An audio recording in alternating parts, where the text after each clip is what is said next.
Like, this is smut. Hi friends, I'm Kier, and here we embrace life's everyday experiences. If you've probably been told that you like to romanticize or you think too much into things, then this might be the place for you. Welcome. So I've been in my reading bag this year, and today I'm sharing some of that commentary that I've shared with my friends, with you guys, my new friends. And I'll be sharing some of my experiences that I had while reading these books. First book we have is Get a Life, Chloe Brown. Get a Life, Chloe Brown is a British romance novel by Talia Hibbert. It is the first book in the trilogy following the Brown sisters. Are you side-eyeing? No, you're not, because the cover, they're brown.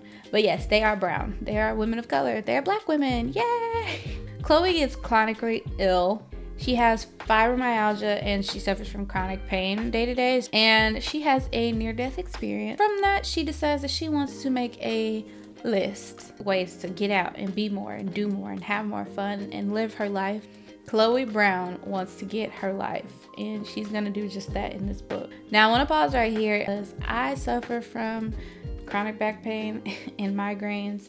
I have had times where I've called rain checks on activities and really had to say no to a lot of activities with friends. I like how that was in the storyline without it being like, oh, feel sorry for Chloe Brown. Like, you still wanted to see Chloe have fun, have a good time, enjoy life, and be loved.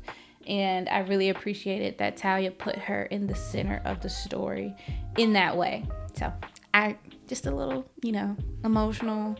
Like I said, I'm embracing the experiences over here. And that was an experience while reading the book that I really enjoyed. Now, I asked for a funny romance book recommendation. I wanted the black woman as the center character, and I got this, and I'm not mad at it, but I wasn't expecting the amount of filth in the book. Next up, we have All the Sinners Bleed. All the Sinners Bleed is a novel by author S.A. Cosby. This book is definitely a niche find, but if you know me or if you're new here, find as a country girl, true crime loving, crime, Law and Order watching, 48 hours listening. All the Sinners Bleed checks all my boxes as a contemporary mystery about a serial killer in a small Virginia town. Side note, the small Virginia town is in the area that my husband's from, so when I was reading, I was like, oh.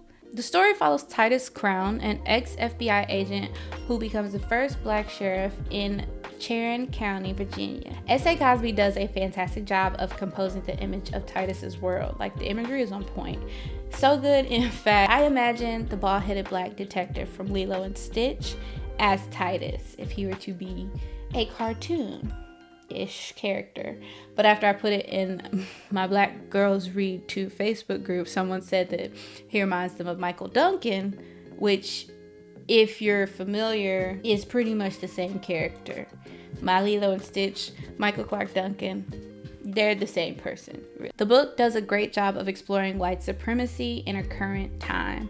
One of the scenes in the book feels very relatable because there was an event that happened not too long ago that those exact events took place.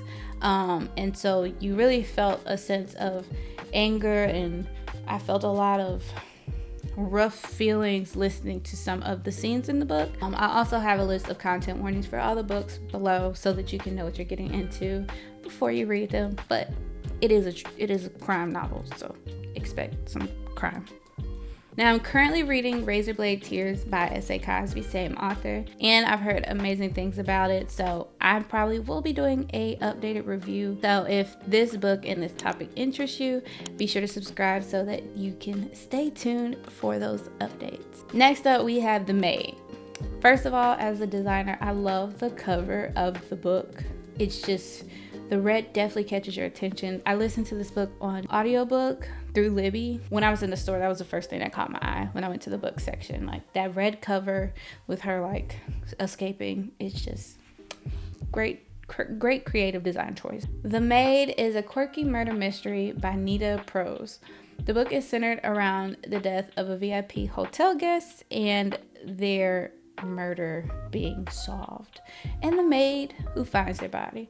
Now, this maid, her name is Molly the Maid, and I just think that's the cutest alliteration. Is that what that's That's the right word. Yep. That's what Google's for. Molly the Maid. Cutest alliteration I've ever heard. She's so cute. I just imagine her petite and with a little high-pitched voice. Not too high though, but higher. So Molly is on the behavioral spectrum, and I did not know this going into this book. It was a complete blind read that was recommended to me, but no one really told me what it was about. So I was about 20% through the book, and there was a line in the book that made me stop and pause and be like, did I hear that right?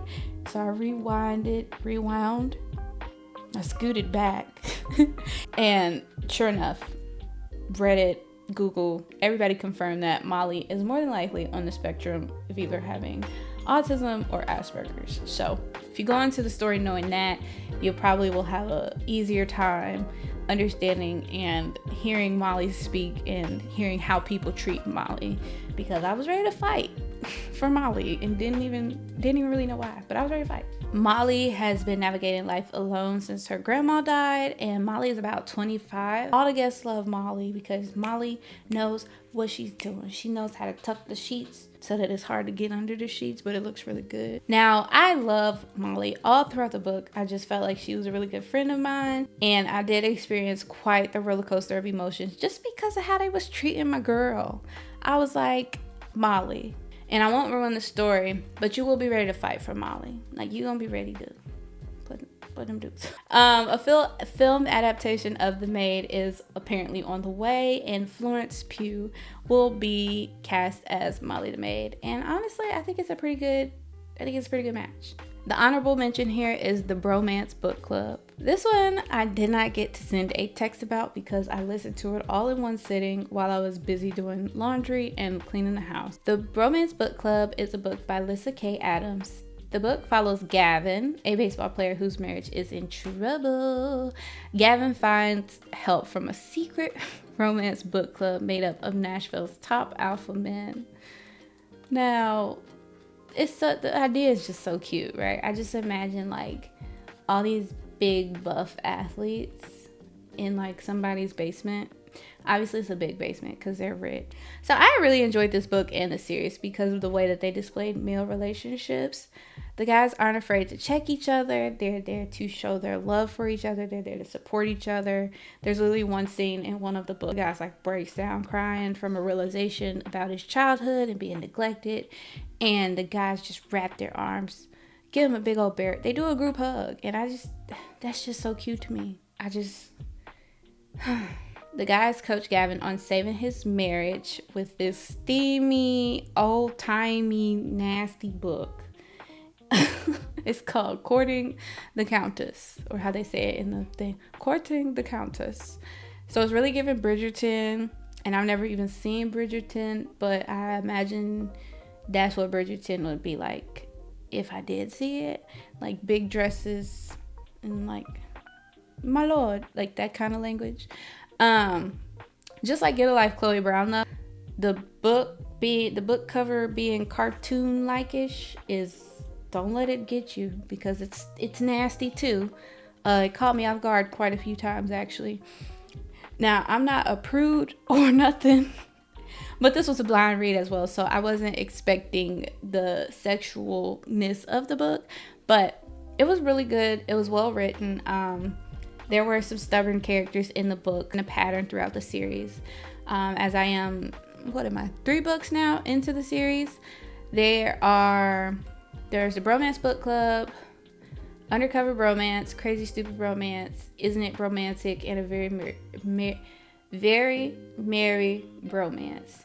And right now I'm reading Crazy Stupid Bromance. It's my 3rd book.